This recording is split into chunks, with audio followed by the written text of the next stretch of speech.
buy the wrong Toyota Tacoma. This is just a brief overview of the different trim levels, different models of the Toyota Tacoma that are out there.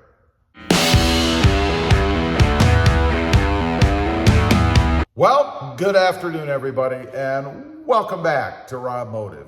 That's right, don't buy the wrong Toyota Tacoma. Get the model or the trim level that suits what you need. You know, I'm probably guilty of this myself. I've had all but, I think, 2 or 3 of the many different trim levels that Toyota offers for the Toyota Tacoma.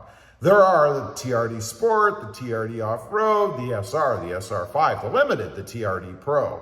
There are many. Which one is right for you? Let's run through, and at the end, tell me, which one did you get, and are you satisfied with it? Or did you go with something different? Number 1, and these really aren't in any particular order, the SR and the SR5. The SR, of course, being the lowest level that you can get. Of course, it's going to be the cheapest level that you can get. And then the SR5, a step up above that. Now, we're not going to run through all the different options and stuff on each level because, frankly, that's been done a million times and I find it boring.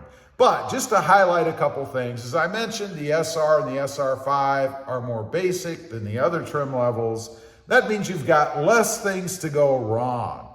Keeping it simple. And I know a lot of people like that. I've got people on the channel that tell me they'd prefer to have the old crank style windows. I wouldn't go that far. I never would want to go back to that. AM radios, cassette players, CD players. I do prefer a little bit more tech in mind, and I get that with the SR5 while not having all the cost-adding features of some of the other trim levels.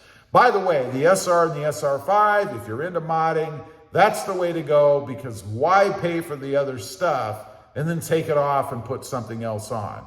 I've done that myself, and it's not a very smart way to go if you're a modder. Number 2, the TRD Sport. It's got a firmer suspension. I was really surprised at that. I shouldn't have been because they call it a sport, so it probably would be firmer, and it is. And I'm talking about as compared to the off-road, which we're going to get to next. It has the hood scoop. Now, that kind of depends on what you like. I like the looks of the hood scoop, but I really don't like looking out over it in the truck. And it does get in the way. It just kind of breaks things up and distracts the view a little bit. Not that I wouldn't get it again, but I'm not really digging that firmer ride either that the Sport gives. So, kind of a toss-up, I guess, for me. Number 3 is the TRD Off-Road. It's got no hood scoop, nice flat hood. You can see as far as you can see over the hood of a pickup truck. It's got a softer suspension. This I like better. Kind of strange. I would have thought originally that it would have a firmer suspension because it's off-road, right? So you'd want to be able to take the bumps and things better. But I guess the philosophy there is it should ride over those bumps and things so they soften it up a bit. I do find it to be much more comfortable, I suppose.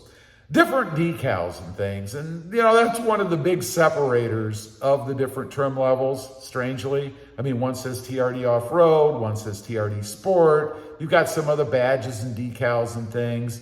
Not really worth paying a lot more for, especially in my case, because I am a modder, and I remove those anyway. Number 4, the Limited. The Limited I see is more of an upper echelon Toyota Tacoma owner.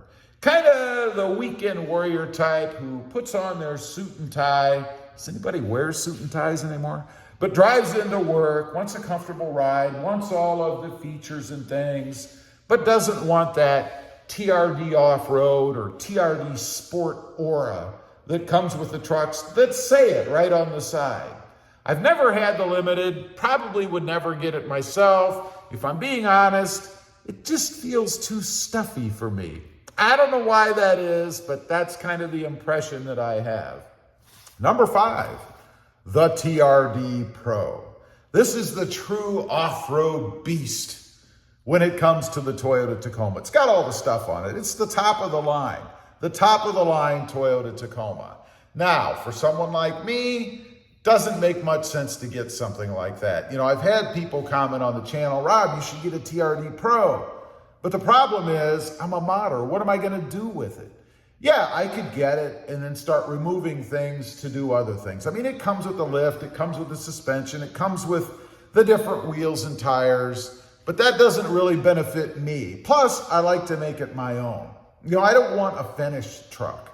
I want to finish the truck, or at least keep striving to get to that point. I don't know if I'll ever finish a Toyota Tacoma. There's always things to do, and that's one of the biggest things that I like about the Toyota Tacoma. There is a ton of stuff that you can do to it. In my opinion, the most moddable truck, mid-sized truck on the market. Couple other things, the badging, of course, it says TRD Pro. It's got, I think, TRD Pro stitched into the seats. It's got a little bit of different coloring. Toyota always puts out their newest color first in the TRD Pro before it moves down or filters down into the other levels. The aesthetics of it, as I mentioned, it is lifted a little bit. It's got different wheels and tires on it. Definitely, I would say the most aggressive looking Toyota Tacoma that you can get. Now, those are all of the trim levels, but what about the drivetrain? Oh, the big controversy, right? 4x4 versus 4x2. And I would say it really depends on your own needs. You know, if you live in a winter climate, you're gonna have snow and ice and all that nasty stuff that I don't have to deal with anymore. A 4x4 is probably the best option. And I would definitely recommend getting it in those circumstances. Heavy off-roaders. If you're a big time off-roader and you're out running through the most rugged trails you can find, lots of places to get stuck, lots of things to climb, ruts to go over, water to go through, all of that kind of stuff, well, then I would say that the 4x4 is probably for you. However, the 4x2 is just as capable with the right setup. You know, if you do occasional light off-roading, you're not going to have any problems with the 4x2. I would change the tires. You don't have to change the wheels, but I would go with a more aggressive tire. Because if you put a more aggressive tire on a 4x2, maybe you lift it a little bit to get it above all of the gunk that you might be driving over, you're gonna be just fine. Throw some weight in the back. I would say you don't need a 4x4 in that case. You can save yourself some money, save yourself some weight, get a little bit better gas mileage, shouldn't have any problem with it. So it really depends on what you're going to use it for, where you live, and ultimately, in the end, always go with what suits your needs the best and what you want. Because after all, it's your money. I'm not writing you a check every month. Don't do things because you feel pressure by your buddies. Get what you want. Anyway, I just wanted to run through those things. You know, don't buy the wrong Toyota Tacoma. I have been guilty of that myself. Before I really understood or knew what the different trim levels were, that's probably why one of the reasons why I've had so many. Anyway, again, leave a comment, let me know. Have you bought the wrong trim level, the wrong model Toyota Tacoma? Did you regret it? I'd be curious to know. Also, real quick, I do have 2 additional channels.